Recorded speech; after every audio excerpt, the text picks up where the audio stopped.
Ella era hermosa, hermosa con esa hermosura que inspira el vértigo. Hermosa con esa hermosura que no se parece en nada a la que soñamos en Los Ángeles y que, sin embargo, es sobrenatural. Hermosura diabólica que tal vez presta al demonio a algunos seres para hacerlos sus instrumentos en la tierra. Él la amaba con ese amor que no conoce freno ni límites. La amaba con ese amor en que se busca un goce y solo se encuentran martirios. Amor que se asemeja a la felicidad y que, no obstante, parece infundir el cielo para la expiación de una culpa. Ella era caprichosa y extravagante. Él, supersticioso y valiente, como todos los hombres de su época. Ella se llamaba María Antúnez, él Pedro Alfonso de Orellana. Los dos eran toledanos y los dos vivían en la misma ciudad que los vio nacer. La tradición que refiere esta maravillosa historia, acaecida hace muchos años, no dice nada más acerca de los personajes que fueron sus héroes. Yo, en mi calidad de cronista verídico, no añadiré ni una sola palabra de mi cosecha para caracterizarlos mejor. Él la encontró un día llorando y le preguntó: ¿por qué lloras?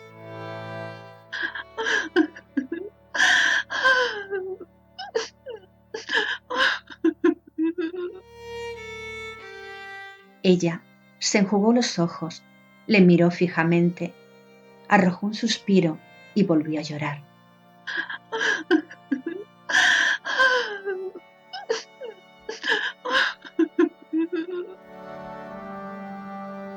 Pero entonces, acercándose a María, le tomó una mano, apoyó el codo en el petril árabe, desde donde la hermosa miraba pasar la corriente del río, y tornó a decirle: ¿por qué lloras? El Tajo se retorcía gimiendo al pie del mirador, entre las rocas sobre las que se asienta la ciudad imperial. El sol trasponía los montes vecinos.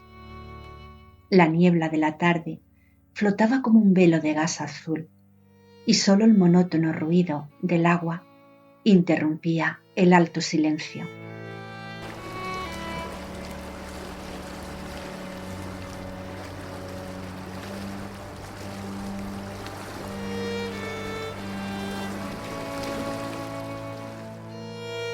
María exclamó: no me preguntes por qué lloro, no me preguntes, pues ni yo sabré contestar, ni tú comprenderme. Hay deseos que se ahogan en nuestra alma de mujer, sin que los revele más que un suspiro. Ideas locas que cruzan por nuestra imaginación, sin que ose formularlas el labio.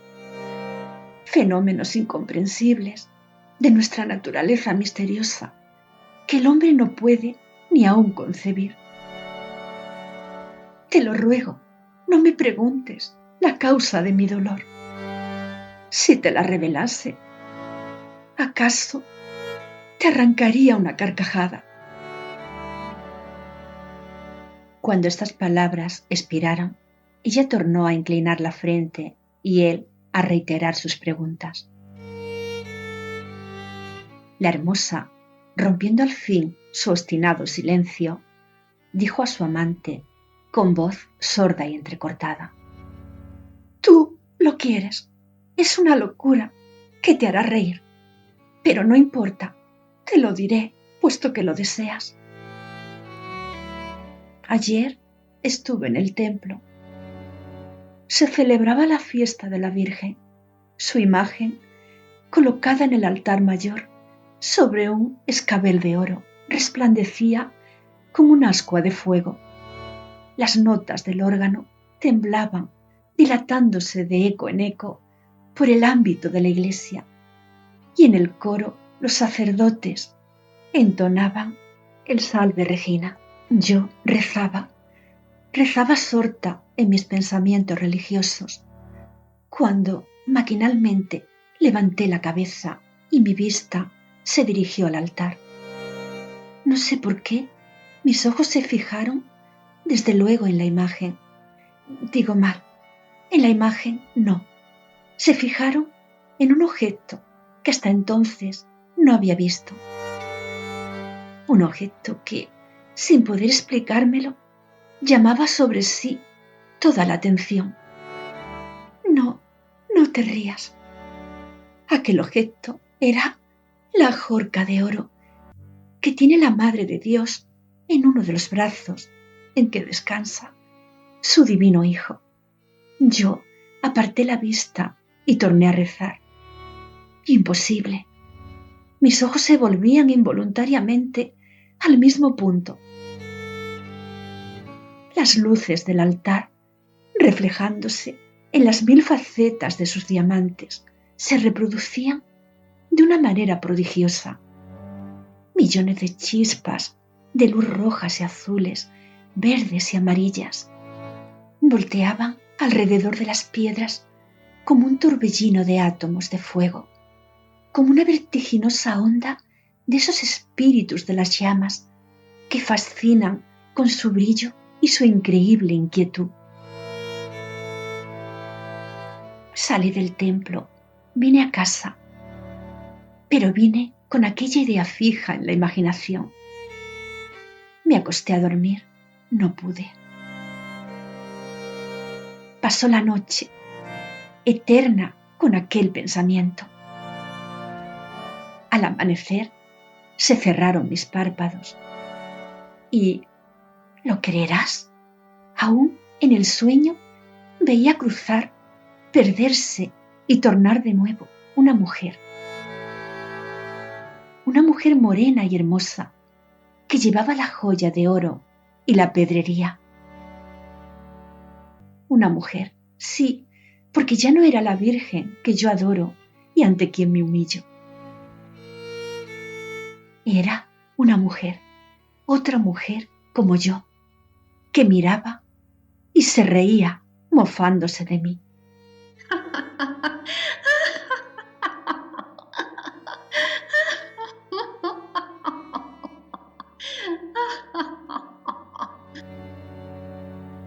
¿Lo ves?, parecía decirme, mostrándome la joya. Cómo brilla, parece un círculo de estrellas arrancadas del cielo de una noche de verano. ¿La ves? Pues no es tuya. No lo será nunca. Nunca.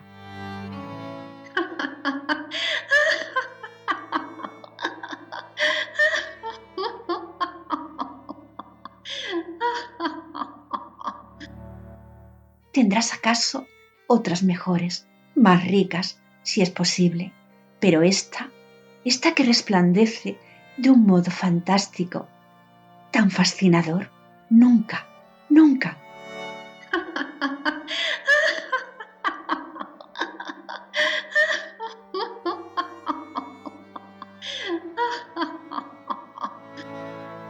Desperté, pero con la misma idea fija aquí, entonces como ahora, semejante a un clavo ardiente, diabólica, incontrastable, inspirada sin duda en el mismo Satanás.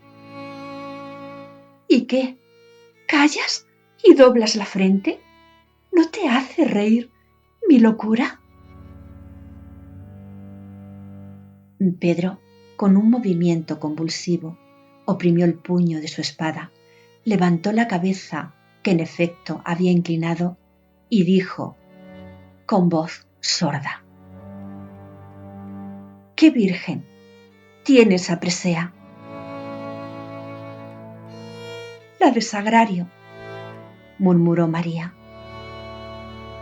¿La de Sagrario?, repitió el joven con acento de terror. La de Sagrario de la catedral. Y en sus facciones se retrató un instante el estado de su alma, espantada de una idea. ¡Ah! ¿Por qué no la posee otra virgen?, prosiguió con acento enérgico y apasionado. ¿Por qué no la tiene el arzobispo en su mitra, el rey en su corona o el diablo entre sus garras? Yo se la arrancaría para ti, aunque me costase la vida o la condenación. Pero a la Virgen del Sagrario, a nuestra santa patrona, yo que he nacido en Toledo, imposible, imposible. Nunca, murmuró María con voz casi imperceptible. Nunca. Y siguió llorando.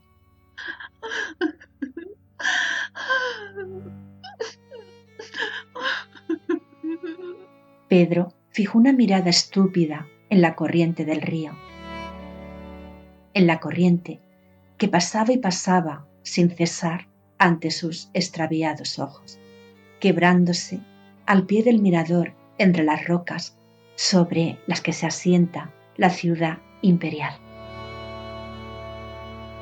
La Catedral de Toledo figurase un bosque de gigantes, palmeras de granitos que al entrelazar sus ramas forman una bóveda colosal y magnífica, bajo la que se guarece y vive con la vida que le ha prestado el genio. Toda una creación de seres imaginarios y reales. Figuraos un caos incomprensible de sombra y luz, donde se mezclan y confunden con las tinieblas de las naves los rayos de colores de las ojivas, donde lucha y se pierde con la oscuridad del santuario el fulgor de las lámparas.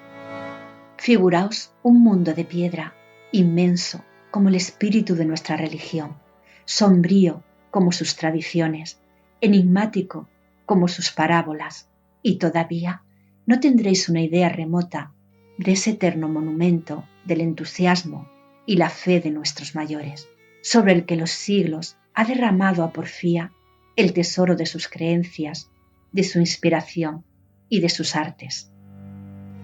En su seno vive el silencio, la majestad, la poesía del misticismo y un santo horror que defiende sus umbrales contra los pensamientos mundanos y las mezquinas pasiones de la tierra. La consución material se alivia respirando el aire puro de las montañas.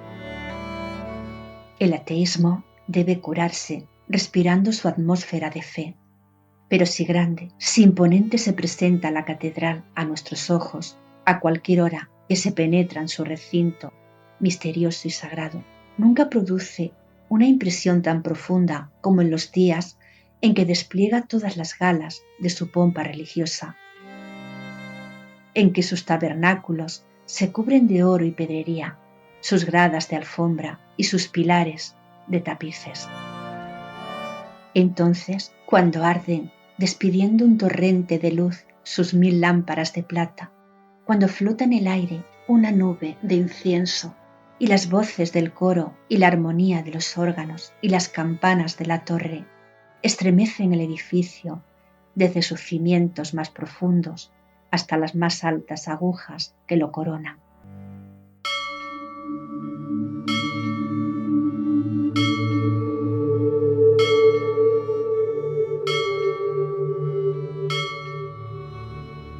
Entonces es cuando se comprende, al sentirla, la tremenda majestad de Dios que vive en él y lo anima con su soplo y lo llena con el reflejo de su omnipotencia.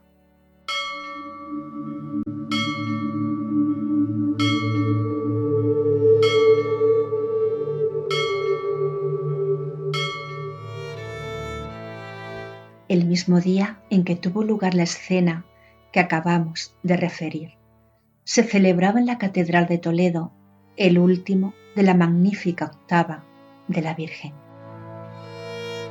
La fiesta religiosa había traído a ella una multitud inmensa de fieles, pero ya ésta se había dispersado en todas direcciones. Ya se habían apagado las luces de la capilla y del altar mayor, y las colosales puertas del templo habían rechinado sobre sus goznes para cerrarse detrás del último toledano.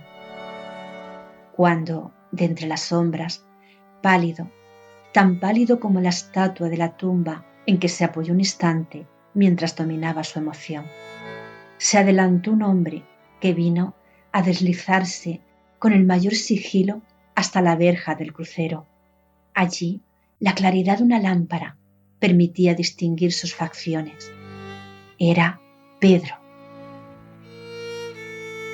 ¿Qué había pasado entre los dos amantes para que se arrastrara al fin a poner por obra una idea que sólo concebirla había erizado sus cabellos de horror? Nunca pudo saberse. Pero él estaba allí. Y estaba allí para llevar a cabo su criminal propósito. En su mirada inquieta, en el temblor de sus rodillas, en el sudor que corría en anchas gotas por su frente, llevaba escrito su pensamiento.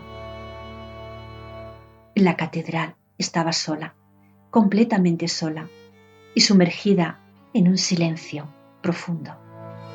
No obstante, de cuando en cuando se percibían como unos rumores confusos.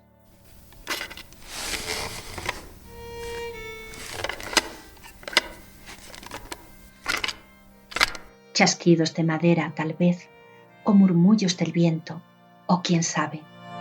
¿Acaso ilusión de la fantasía que oye y ve y palpa en su exaltación lo que no existe?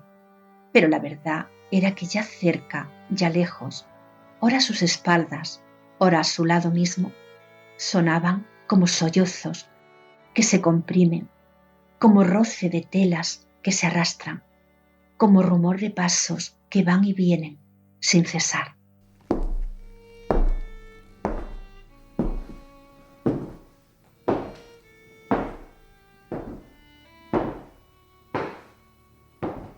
Pedro hizo un esfuerzo para seguir su camino.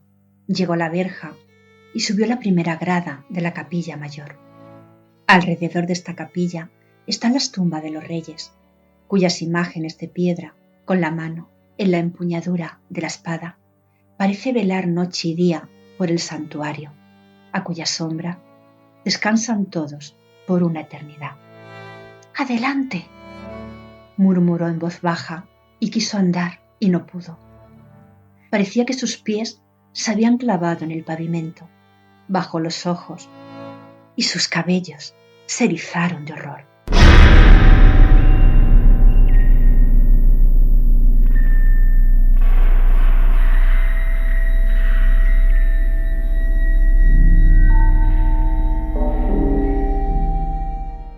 El suelo de la capilla lo formaban anchas y oscuras losas sepulcrales. Por un momento creyó que una mano fría y descarnada le sujetaba en aquel punto con una fuerza invencible. Las moribundas lámparas que brillaban en el fondo de las naves como estrellas perdidas entre las sombras oscilaron a su vista, y oscilaron las estatuas de los sepulcros y las imágenes del altar, y osciló el templo todo con sus arcadas de granito y sus machones de sillería.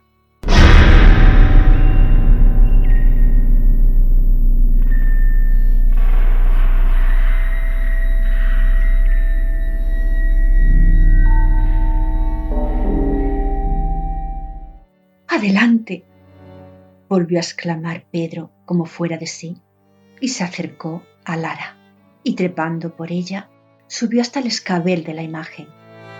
Todo alrededor suyo se revestía de forma quimérica y horrible. Todo era tinieblas y luz dudosa.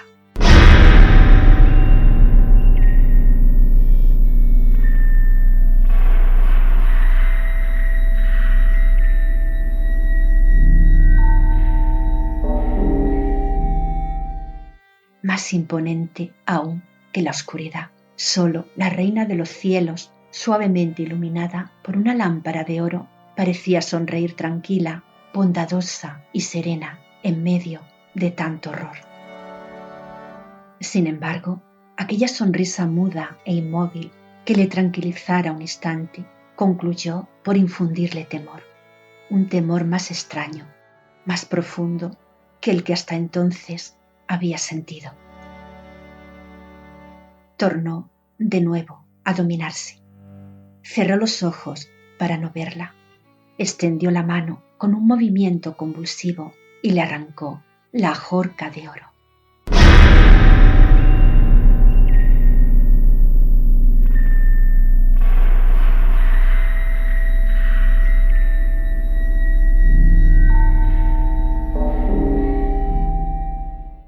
Piadosa ofrenda de un santo arzobispo, la ajorca de oro cuyo valor equivalía a una fortuna. Ya la presea estaba en su poder, sus dedos crispados la oprimían con una fuerza sobrenatural.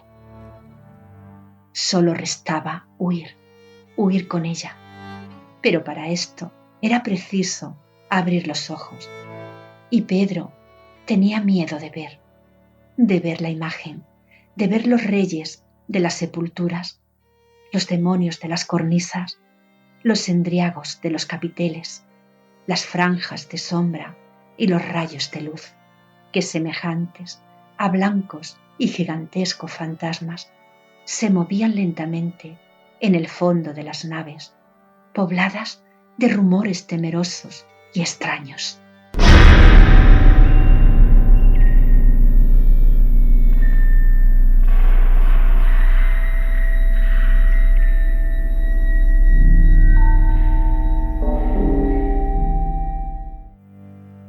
Al fin abrió los ojos, tendió una mirada y un grito agudo se escapó de sus labios.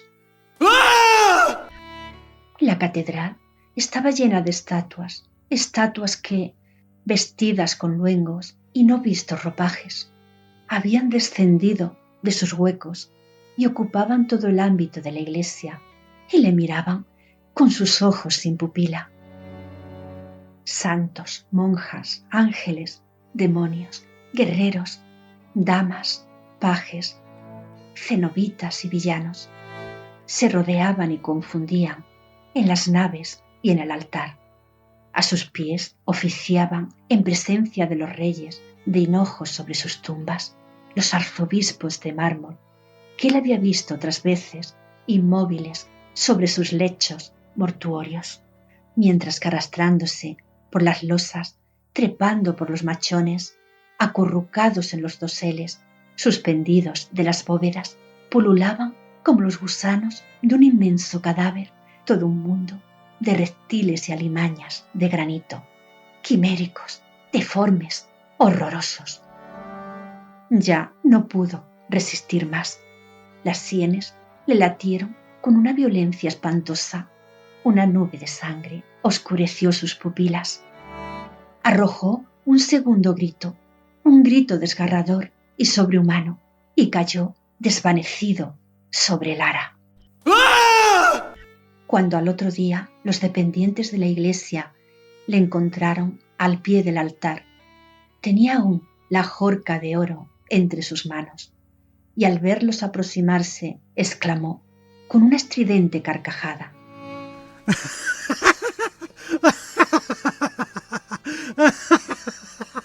¡Suya! ¡Suya! El infeliz estaba loco.